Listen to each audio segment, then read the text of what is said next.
4% ರಿಸರ್ವೇಶನ್ನ ವಿಶೇಷವಾಗಿ ಇವತ್ತೇನು 2B ಕ್ಯಾಟಗರಿಗೆ ಕೊಟ್ಟಿರ್ತಕ್ಕಂಥದ್ದು. ಬಹುಶಃ ಈ ಸಂದರ್ಭದಲ್ಲಿ ಪ್ರಶ್ನೆ ಮೂಡಿದಾಗ ರಾಜ್ಯದ ಮುಖ್ಯಮಂತ್ರಿಗಳೇ ಸ್ವತಃ ಸಂಜೆ ಒಂದು ಪತ್ರಿಕಾಗೋಷ್ಠಿಯಲ್ಲಿ ಒಂದು ಮಾತನ್ನ ಹೇಳ್ತಾರೆ.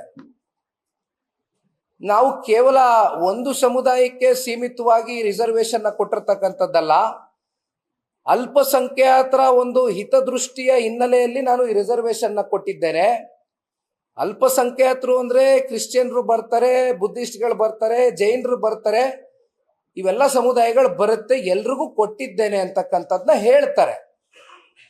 ಆದರೆ ವಾಸ್ತವದಲ್ಲಿ 2B ಕ್ಯಾಟಗರಿಗೆ ಸೇರ್ಕೊಳ್ತಕ್ಕಂಥ ಸಮುದಾಯ ಯಾವುದು ಅಂತಕ್ಕಂಥದ್ದು ನಾವು ಪ್ರಶ್ನೆ ಮಾಡಿದಾಗ ಅಥವಾ ಅದನ್ನ ನಾವು ಅರ್ಥ ಮಾಡ್ಕೊಳ್ತಾ ಹೋದಾಗ 2B ಕ್ಯಾಟಗರಿನಲ್ಲಿ ಬರ್ತಕ್ಕಂಥದ್ದು ನಮಗೆ ವಿಶೇಷವಾಗಿ ಮುಸಲ್ಮಾನ್ ಸಮುದಾಯ. ಅದರಲ್ಲಿ ಅವರ ಸಬ್ ಕ್ಯಾಸ್ಟ್ಗಳಿರ್ಬೋದು, ಅದೇ ರೀತಿ OBC ವರ್ಗ ಇರ್ಬೋದು, ಮುಸಲ್ಮಾನ್ OBC ವರ್ಗ ಬಿಟ್ರೆ ಬೇರೆ ಕ್ರಿಶ್ಚಿಯನ್ರು ಇಲ್ಲ, ಬೌದ್ಧರು ಇಲ್ಲ, ಜೈನರು ಅಲ್ಲಿ ಬರ್ಲಿಕ್ಕಿಲ್ಲ. ಅವರ OBC ಮೈನಾರಿಟಿ OBC ಅವ್ರು ಬರ್ತಕ್ಕಂಥ ಕ್ಯಾಟಗರಿನೇ ಬೇರೆ. ಆದ್ರೆ ಇಲ್ಲಿ ಈ ರಾಜ್ಯದ ಉಪಮುಖ್ಯಮಂತ್ರಿಗಳಿಗೂ ನಾನೊಂದು ಪ್ರಶ್ನೆ ಕೇಳಲಿಕ್ಕೆ ಇಷ್ಟಪಡ್ತೇನೆ. ಕಳೆದ ಸಾರ್ವತ್ರಿಕ ಚುನಾವಣೆಯಲ್ಲಿ ಇಡೀ ರಾಜ್ಯ ನೀವು ಓಡಾಡಬೇಕಾದ್ರೆ ಒಂದು ಮಾತನ್ನ ಹೇಳಿದ್ರಿ, ನನ್ನ ಕೈಗೆ ಪೆನ್ನು ಪೇಪರ್ ಕೊಡಿ, ನಮಗೊಂದು ಆಶೀರ್ವಾದ ಮಾಡಿ, ಸಾಕಾರ ಮಾಡಿ ಅಂತ ಇಡೀ ರಾಜ್ಯ ನೀವು ಓಡಾಡಿದ್ರಿ. ತದನಂತರ ರಾಜ್ಯದ ಜನತೆಯು ಕೂಡ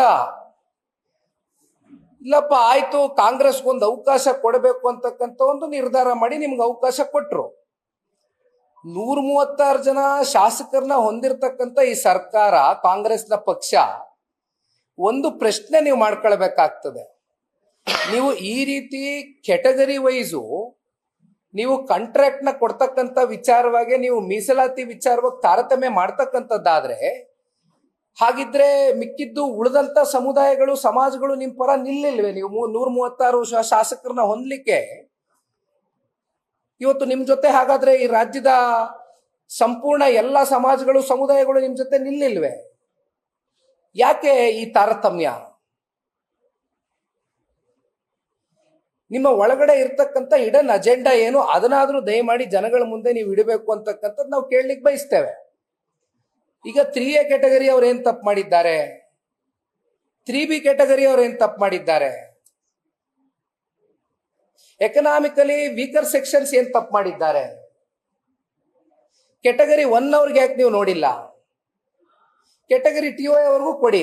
ಬರೀ 2B ಅವ್ರಿಗೆ ನೀವು ಈ ಕಾಂಟ್ರಾಕ್ಟ್ ಬೇಸಿಸ್ ದೇವರಾಜಣ್ಣವ್ರು ಹೇಳ್ದಂಗೆ ಸ್ಪೆಸಿಫಿಕ್ ಆಗಿ ನೀವು ಇವರಿಗೆ ನೀವು 4% ರಿಸರ್ವೇಶನ್ ನ ಕೊಡ್ತೀರಾ ಈ ಕಾಂಟ್ರಾಕ್ಟ್ ನಲ್ಲಿ ಅಂದ್ರೆ,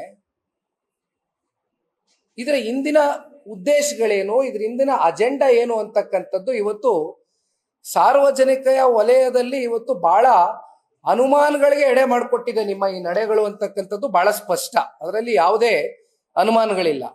ಲೇಟೆಸ್ಟ್ ಹಾಗೂ ಇಂಟ್ರೆಸ್ಟಿಂಗ್ ಸುದ್ದಿಗಳಿಗಾಗಿ ಬಾಸ್ ಟಿವಿ ಕನ್ನಡ ಚಾನೆಲ್ನ ಸಬ್ಸ್ಕ್ರೈಬ್ ಮಾಡಿ, ಹಾಗೆಯೇ ಬೆಲ್ ಐಕಾನ್ ಪ್ರೆಸ್ ಮಾಡಿ. ಇದರ ಜೊತೆಗೆ ಫೇಸ್ಬುಕ್, ಇನ್ಸ್ಟಾಗ್ರಾಮ್, ಎಕ್ಸ್ ನಲ್ಲೂ ಮಿಸ್ ಮಾಡದೆ ಫಾಲೋ ಮಾಡಿ.